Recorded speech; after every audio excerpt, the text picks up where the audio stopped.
Hello and welcome to the Cash Compass. This is Crystal Todd, and we are going to talk about 5 money myths that might be keeping you poor, that might be stopping you from getting rich. I don't assume. I don't know if you believe this, but let's get straight into it. All right, the first money myth is that debt is bad. I really hope you don't think that all these millionaires have no debt. It's actually quite safe to say that the majority of people who are millionaires have a lot of debt. It's not the debt that is bad, it's your debt habits that are bad. So are you getting into debt so you can buy that brand new Tesla Model 3, Model S, Model E? I don't even know which one is out right now. Are you trying to buy that knowing you can't really afford it? You may or may not be working at McDonald's, but you want a Tesla? Yeah, that's bad debt.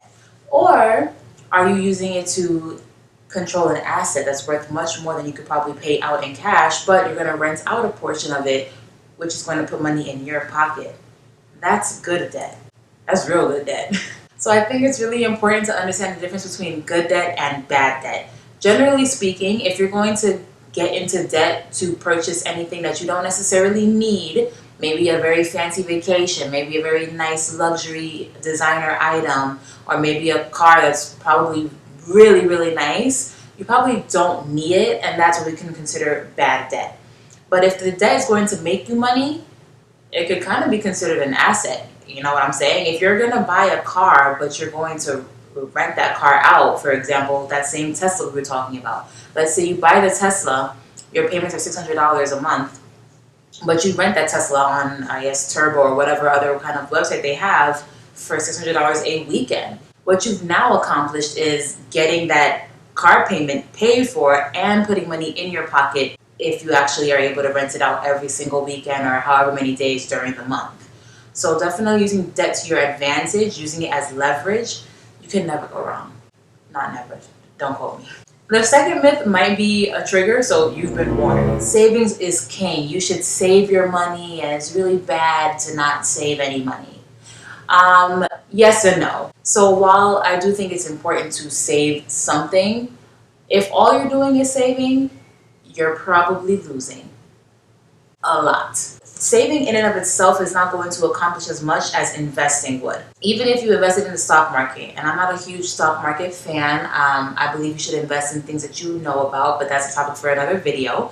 But the stock market, on average, they say, is about 7% year over year. There'll be some high highs, there'll be some low lows, but somewhere we average out about 7%.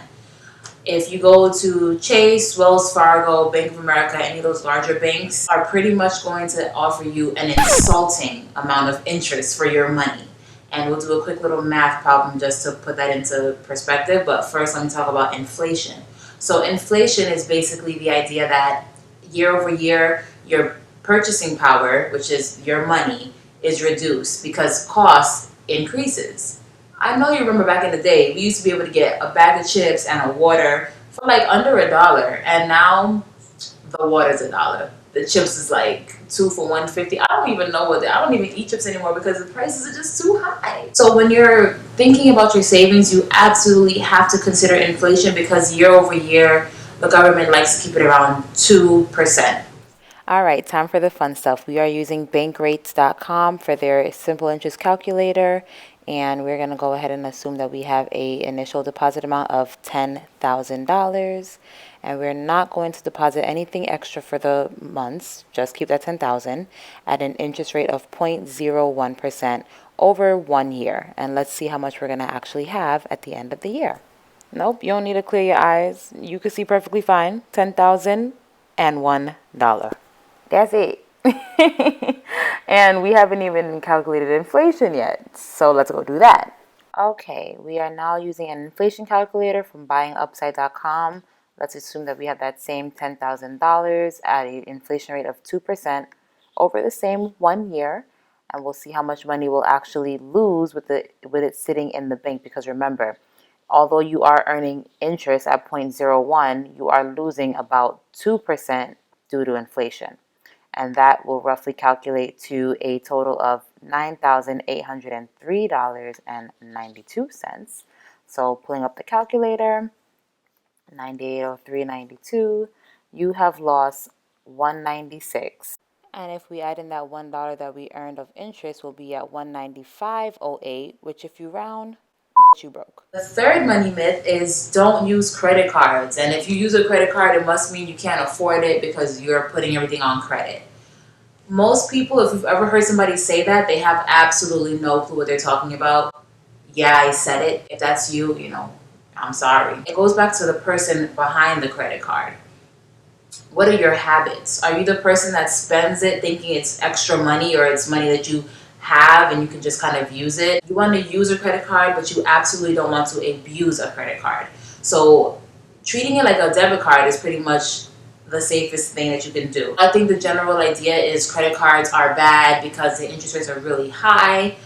They also offer a wealth of different perks, including points, maybe cash back, warranty extension, amongst other things. Obviously, take a look at whatever credit cards you have and do some research. Maybe I'll do a video on good credit cards. Let me know if you want to know about that, and I will make a video about it. But there's a lot of different things you can actually use to your advantage when using a credit card, as long as you're using it the right way. So make sure that you pay off your balance every month. If you've ever heard that you have to keep a balance on there in order to build your credit, they're lying to you. Don't believe them. It's absolutely not true. I've had credit cards where I never carried a balance and my credit was still being built, so it's definitely possible. Stay woke. The fourth money myth is cars and houses are assets. The typical textbook definition, yes, a house is an asset, a car is an asset. If you're thinking about it from a wealth perspective, anything that's taking money out of your pocket is not an asset. If all businesses just purchased things that made them lose money, they'd be out of business. And the same thing works for you. These things, they're good to have. I mean, don't get me wrong, it's great to own a house, it's great to have your own car, but it's taking money out of your pocket. Find a way to monetize them. If you have a house that you own, consider renting out some rooms. That'll bring some cash flow in. Sometimes you might even end up getting your mortgage paid for, and you could probably live free. Just depending on how you do your numbers. Your car might be a little bit more trickier. I know some people do Uber or Lyft. I'm not sure how lucrative that is. If you are an Uber or Lyft driver, let us know, what kind of benefits you see from that. The fifth one, I saved the best for last because this is definitely going to ruffle some feathers, but your 401k and your pension for retirement is the best thing for you. Please let me know if you know anybody or if you ever heard anybody say they became rich because they had a 401k. I'll wait. It's not likely, okay? This is what Wall Street wants you to believe. Sure, yeah, I have a 401k. We're going to charge you all these fees. It's no worry, nothing to see here, yeah.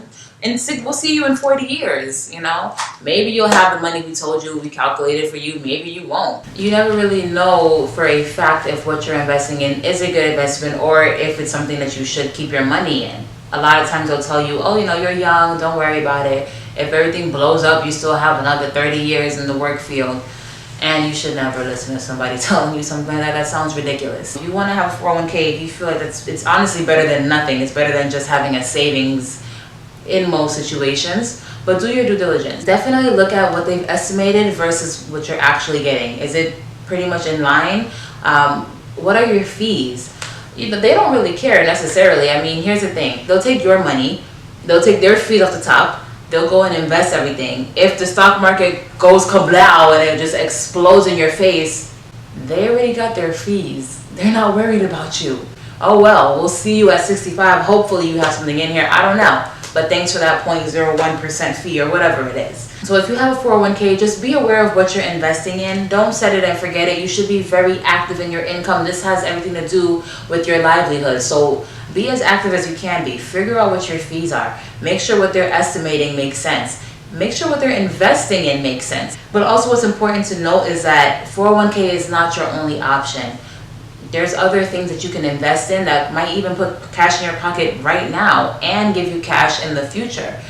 Having your own business, for example, if you take that time out to really plan and kind of figure out what you want to do for your business, you have to put some money into it, obviously, but you might be able to leave generational wealth. Real estate is also another popular one because if you do it right and then you do your numbers correctly, you might end up living for free, still getting some cash in your pocket, and then having an asset that you're going to own free and clear some years from now, that you'll be able to rake in all that cash flow. So that's something to definitely think about, and I will be making a more detailed video about that, so stay tuned. But yes, that wraps it up. Thank you for watching. If you liked this video, then like this video. I heard that it helps with your credit score, but I don't know. That's just what I heard. Don't shoot the messenger. Talk to me. Let me know in the comments. If you didn't like it, that's fine too. Just drag me in the comments. There's no such thing as bad publicity. I definitely want to hear from you. Let me know if you have any other video ideas that you want me to present to you. And as always, keep your money up.